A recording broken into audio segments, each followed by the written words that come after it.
Om Sai Ram, welcome to Living Spiritually. Feeding a hungry dog. Once, Mrs. Tharkar was staying in a certain house in Shirdi. At noon, meals were ready and dishes were being served. When a hungry dog turned up there and began to bark and whine, Mrs. Tharkar got up at once and threw the dog a piece of bread, which the dog gulped with great relish.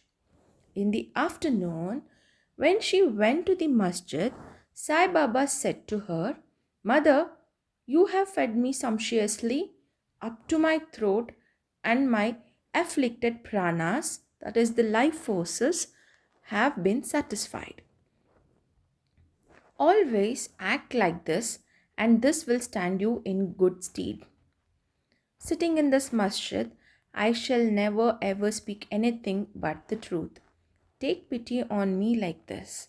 First, give bread to the hungry and then eat. Note this well." She could not at first understand the meaning of what Baba said. So she replied, "Baba, how could I feed you? I am myself dependent on others and take my food from them on payment." Then Baba replied, "Having eaten that lovely bread, I am very content and am still belching.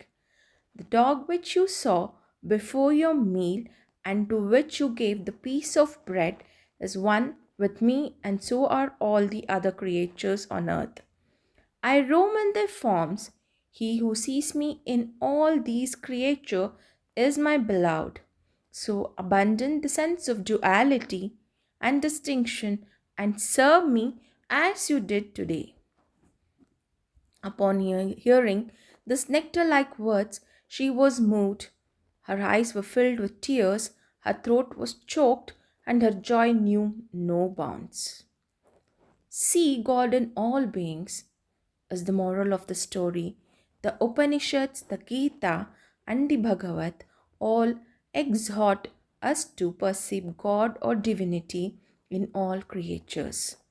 By the instance given at the end of this story and others too numerous to mention, Sai Baba has practically demonstrated to us how to put the Upanishadic teachings into practice.